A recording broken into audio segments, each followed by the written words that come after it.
చూద్దామండి. జాహ్నవి వరంగల్ నుంచి రాస్తున్నారు. ఉగ్రదేవతలు మనకు త్వరగా ఫలితాలు ఇస్తాయా, తెలియచేయగలరు అంటూ రాస్తున్నారు. సంతోషం కన్నా దుఃఖాన్ని చాలా తొందరగా ప్రకటిస్తాం. ఆనందం కన్నా కోపాన్ని చాలా తొందరగా ప్రకటించగలం. మనం కూడా అంతే. ఆనందం కలిగితే కన్నీటి బాష్పాలు ఎంతమందికి వస్తాయి? ఆనంద బాష్పాలు రావు. దుఃఖం కలగంగానే మాత్రం కన్నీరు వచ్చేస్తూ ఉంటుంది. అంటే రెండిటికి రావాల్సిందే, దీనికే వస్తుంది. అంటే ఎప్పుడూ కూడా ఈ ప్రతికూలమైనవి, ఉగ్రమైనవి కొంచెం ప్రభావాన్ని ఎక్కువ కలిగి ఉంటాయి. అందువల్ల ఈ ఉగ్రదేవతలని గనక ఆరాధించినట్టయితే వాళ్ళు ఆవేశపరులుగా ఉంటారు గనక, ఆ ఉగ్రతలోనే ఆవేశం ఉంటుంది గనక మనం అడిగిన కోరికలు సమంజసమైనవా కావా అని కూడా ఆలోచించకుండా తీర్చేస్తారు.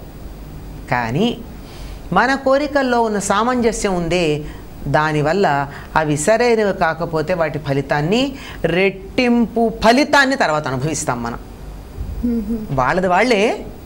వాళ్ళ లక్షణం అదే.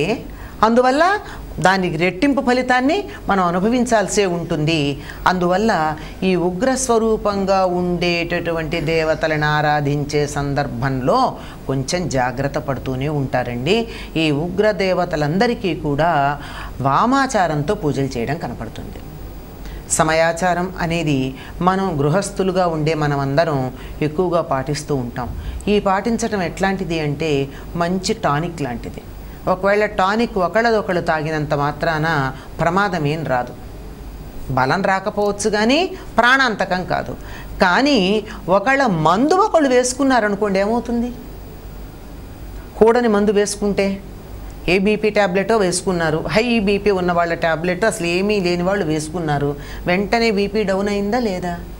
షుగర్ ట్యాబ్లెట్ వేసుకుంటే మనకి లేని వాళ్ళు వేసుకుంటే ఏమైంది? వెంటనే షుగర్ లెవెల్స్ డౌన్ అయిపోయి పడిపోయిన సందర్భాలు ఉంటాయా లేదా? అట్లా అంత తీవ్రంగా మందుల స్థాయిలో పనిచేస్తూ ఉంటాయి ఈ వామాచారంలో చేసేటటువంటి పూజలు. దాంట్లో పంచమకారాలని వాడుతూ ఉంటారు. ఆ మకారాలనే సాత్వికమైనటువంటి వాటిల్లో భిన్నంగా వాడతారు. రెండు ఉంటాయి కనుక అక్కడ వాడేటటువంటివి అక్కడికక్కడ ఆవేశం కలిగించేలాంటివి.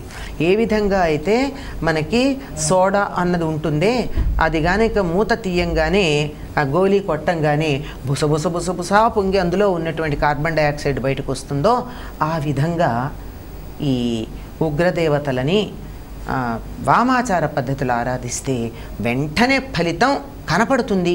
కానీ ఆ ఫలితం సరైంది అయినప్పుడు పర్వాలేదు, కానీ ఆ కోరిక సరైంది కానప్పుడు మాత్రం దానికి రెట్టింపు ఫలితం ఉంటుంది.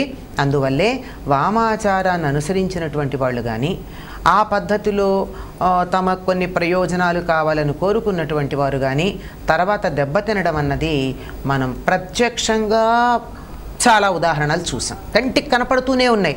ఫలితము ఉంది, వెంటనే దెబ్బతినడము ఉంది. రెండూ చూసాం గనక కొంచెం జాగ్రత్తగా ఉండడమే మంచిది. ఆ క్షణాన ఏదైనా ఈ డ్రగ్స్ లాంటివి వేసుకుంటే ఏ రకంగా ఉత్సాహం ఉప్పొంగుతుందో మరుక్షణం అంత డిప్రెషన్లోకి వెళ్ళిపోవడం అన్నది ఉంది. అట్లా ఉంటుంది ఈ రకమైన పూజలు, ఈ దేవతల్ని